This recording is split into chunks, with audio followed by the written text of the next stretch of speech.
This tutorial is for my girls who A, suck at doing their hair. I know how that feels. Are on a budget. Trust girl, I know how that feels. Or have literally never done heatless curl before and just want a super foolproof method to make your hair look beautiful every day.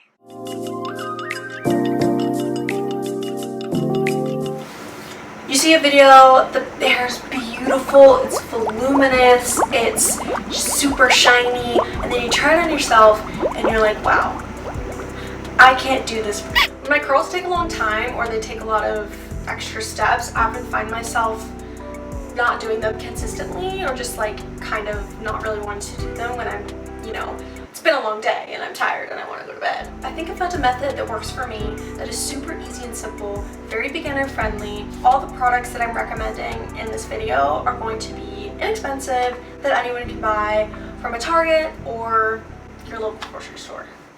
In this video, I'll be showing prep, application, and maintenance. Just say that. Okay, I just finished my nighttime hair routine and now it's time to get into heatless curls. Okay, I wore heatless curls last night and this is the state of them now. They're a little frizzy, a little dry, but the curl's still there. There's still some volume. It still looks nice. That's like a full day's wear, so. The first thing you're gonna need is some water. Section your hair into two. You don't really want to add a lot of water to your hair because you're gonna want your hair to dry and by the time you put your hair in your heatless curl. So really not super damp. If you feel like your hair is not gonna dry in time by the time you put the heatless curl in, just put less water in your hair. Next, you're gonna wanna go in with some sort of leave-in conditioner. This is the Pantene Miracle. I actually don't know what's called. Miracle Rescue 10-in-1 Multitasking Spray. This is literally so light. If you look inside the bottle, she's basically water. If you have fine hair or your hair just like gets really weighed down when you put a lot of product in, something light like this is super, super nice. However, if you have thicker hair, you're gonna wanna go in with a leave-in conditioner that's a little bit thicker. This is it's a 10 Silk Express Miracle Silk Leave-In. Stuff is literally so thick and creamy. It's a little criminal. It sometimes gets stuck in the bottle. Like, I don't know if you can see that, but it's literally like it's like a cream, but it's in a spray bottle. So I don't know. You're gonna put whatever kind of product that works best for your hair on top of the water that you just put. This is the time to detangle your hair. Just brush your hair. For heatless curls, having your hair detangled is one of the most important steps so that when you wake up, your hair's all soft and smooth and you don't really necessarily need to have to brush it through because when you brush it through, it's going to get frizzy and then you're going to be very upset. I get very upset. Now we're going to go in with some sort of hair oil.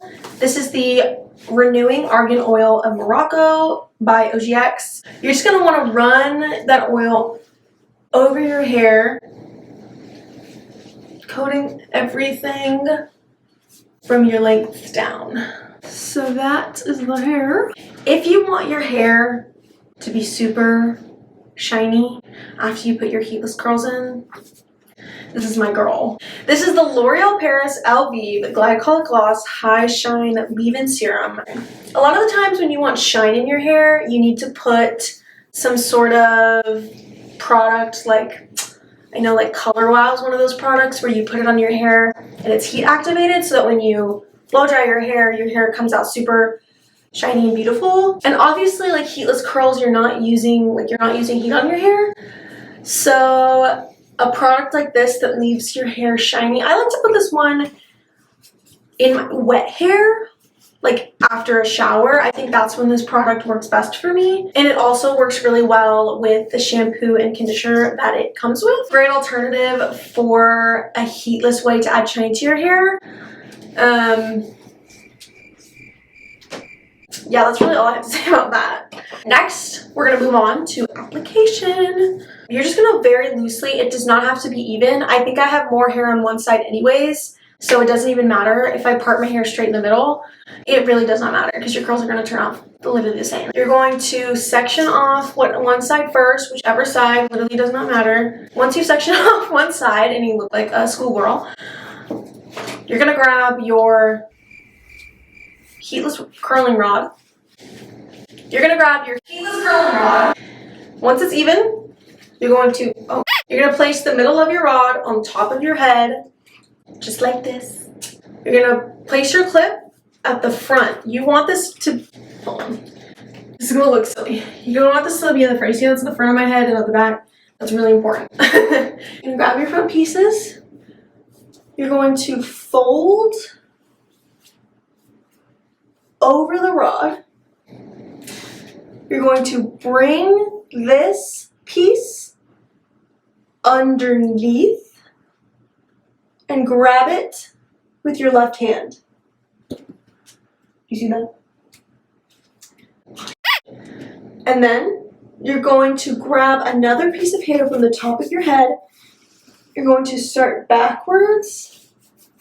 You're going to start at the back of your head. Just grab a piece of hair from the top. You're going to section that away from the rest of your hair. You're going to grab your hairbrush and just brush through your hair to make sure there are no knots. You do not want any knots because then you'll have knots in your curls, and then you're going to have to brush them out, and then your curls will be poofy. You're going to now combine the front piece with the piece that you just sectioned away, and you're going to combine them into one piece, and then you're going to do the same thing. You're going to flip this piece on the other side of the rod and down, just like that. And you're just going to repeat that. So you're going to grab the piece that you just combined, and you're going to grab another section of hair from the back of your head. It really does not have to be perfect. Not every section has to be the same size. You're going to combine the piece you just sectioned with the other piece that you had combined earlier, and you're going to wrap around the rod. Important note here, keep the rod close to your head. This is going to help with tension on your scalp because it's closer, you're not going to have as many hairs pulling on your scalp. You're going to just repeat that, grabbing a section, splitting it away from the mane. You're going to wrap around the curler. Then you're going to grab your hairbrush, just checking to see if everything is detangled. And you're going to grab another section of hair, combine it, and you're going to want to start putting the rod closer to the back of your head because that's where all the hair is coming from now. And just keep brushing your hair as you're wrapping, just to keep your hair detangled as it's going into the rod. Small. So we're just going to grab the last piece of hair. You can do smaller chunks of hair. I don't necessarily like to because I think it's tedious and it makes me frustrated. So I end up just like giving up on my heatless curls. I like to do bigger chunks. I like bigger curls anyways. If you like smaller curls, you can do smaller sections. It's just going to take you a little bit longer. We're going to start wrapping around the rod. So you're just going to wrap. You do not want to twist them both together. You're going to keep the rod straight and just wrap the hair around the rod. You do not want to wrap the rod with the hair. Just wrapping, keeping this tight as to not like it up, I guess. I don't know. Okay, now that we've gotten to the very end of our hair, we're going to grab ourselves a silk scrunchie. You can also use a hair tie. I like silk scrunchies a little bit more just because they're softer and you don't have that like weird line in your hair when you take your curls out. So you're just going to grab the end of your hair, stick your pointer finger down on top of it.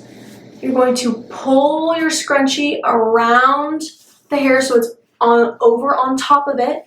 You're going to twist it this way, twist it towards you, and then you're just going to want to wrap. You're just going to wrap it again. You're going to do the same thing. You're going to pull it, twist it, and wrap around. Okay, Now that your curler is in place, you're just going to push your hair upwards to keep your curls tight and together. You're going to notice there's a little bit of sag down here. It's really not that big of a deal. I think the most important thing about heatless curls is just do them. We're going to take the clip off of our head.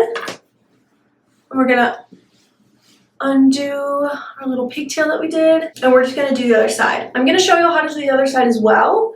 I'm a little bit bad at doing my left side because I don't have the best mobility in my thumb, but it's still possible.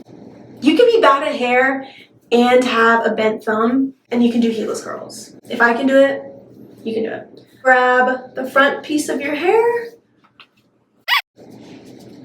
You're gonna wrap it around. I'm gonna do this a little bit quicker this time. Do what's easiest for you. Do what is manageable for you, and then you'll have beautiful curls every day. Sometimes not. I'm wrapping it around.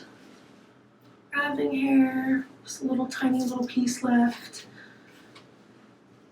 Grab the piece. Wrap it, keeping it close to the scalp. And then we're gonna wrap. Remembering not to twist it together, but just wrap the hair around the rod. As you can see, we have unequal distribution of rod.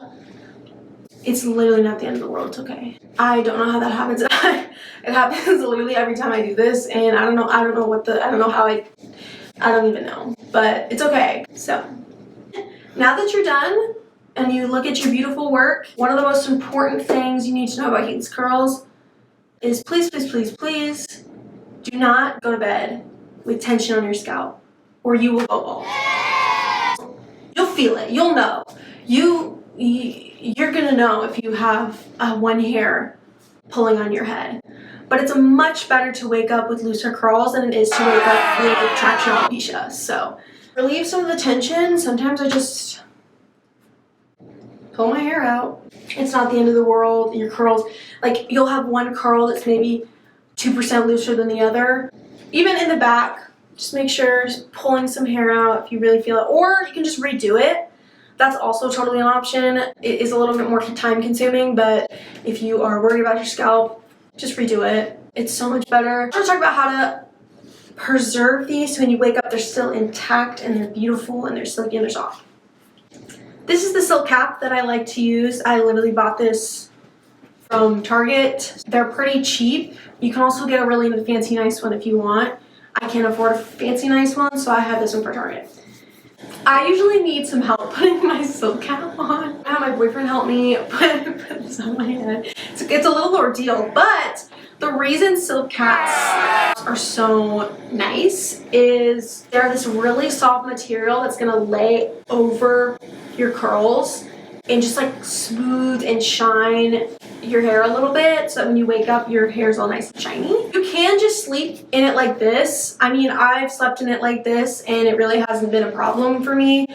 You do risk like stuff coming undone, or like for me, my hair and cotton sheets do not get along and I'll wake up and my hair will be literally straw. So sleep at your own risk. Don't I look great? Okay. So now that your hair is all done up, she's in a silk cap, she's gonna look beautiful in the morning. All that is left for you to do is to go to sleep. Okay, now I'm going to go to bed and I'll wake up tomorrow and show you all the results of these beautiful curls. I will see you tomorrow. I just finished my makeup and I got dressed for the day, and now it's time to take out our heatless curls. My curls are still pretty intact. I don't really have any flyaways or loose ends, which is kind of nice. Sometimes like my bangs will fall out, stuff like that happens. But let's take it off. So these are the curls. To undo your curls, just unwrap your scrunchie. You can either pull the rod out, or you can just gently unravel your curls. Unraveling, I'll show you both. There is the first curl. She's looking very beautiful. I'm actually really excited because I haven't done curls in a while. they're so soft. I wish I could show you how soft they feel, but there is one side. Very bouncy, very soft, very shiny. Okay, now we're gonna do the other side. And this time we're just gonna pull it out. I'll show you how that looks. So you can really just grab your curler and pull out your curls. Nice and beautiful. Oh, these turned out really pretty. Okay, so now that your curls are out, you can do one of two things. You can just leave them like this. What I like to do, just to preserve them a little nicer, they're so soft. Wow, sorry. I like to go in with the hair oil that I used last night to put in my hair. This just really helps lock in moisture. It helps with frizz, it helps with shine. A couple different kinds of oils that I have tried and that I like. This one's probably my favorite. This is the OGX one. I've also tried Odell. Odell has an amazing hair oil. It's just a little bit on the pricier side. I think this is the most bang for my buck, but Odell is amazing. I've tried Way. The Way oil is incredible as well. I've tried Olaplex. Olaplex bonding oil is also a nice oil. Those are ones that I've personally tried and I personally like on my hair. I don't personally like brushing out my curls because I think my hair is just like super frizzy and it just doesn't really work out when I'm trying to like do my hair and I'm like brushing through, like my hair just like poofs. That's why the other steps, the prep steps are so important. Is like literally I can probably run my hands through my hair, is because it leaves your hair after you take them out silky, smooth, shiny, soft, detangled. If you're really worried about tangles in your hair, that's why prep is the most important part of doing your heatless curls. I'd probably rake my fingers through them and it would just be like no problem. Okay, first what I like to do is grab my OGX spray hair oil, and I like to spray like literally one spritz in my hand, rub my hands together, and I like to just glide over my curls just like that. That way it gives them a level of shininess and smoothness. In terms of brushing out, I don't personally like to brush out. I find it just like makes my curls fall and then, you know, I have no curls. I've seen people take the bottom section of their hair and brush it out to give themselves a little more length, because curls can make your hair look shorter. Alright, so that's the end of this heatless curl tutorial. I hope it was easy and beginner friendly and not complicated. This is such a popular method of doing heatless curls. I've seen it everywhere on the internet and there's no shortage of videos of how to do curls like this. I really hope I could break it down for you and highlight what's the most important things and what you can really kind of skip. That way you can do your heatless curls every night and have beautiful, shiny, curly hair. Thanks so much for watching. I really appreciate you sticking through this video. If you did, if no one did, then I'm talking to myself, but whatever. If you have any video recommendations, that would be amazing. I'm just now starting out my channel and I'm really excited to keep posting and to keep making videos. I love watching YouTube, I love editing, I love doing all of this kinds of stuff, so I'm super excited to start this journey. And if you have any things you would like to see, that would be amazing. I love beauty, I love makeup, I love hair care. So yeah, just thank you for watching and I'll see you next time.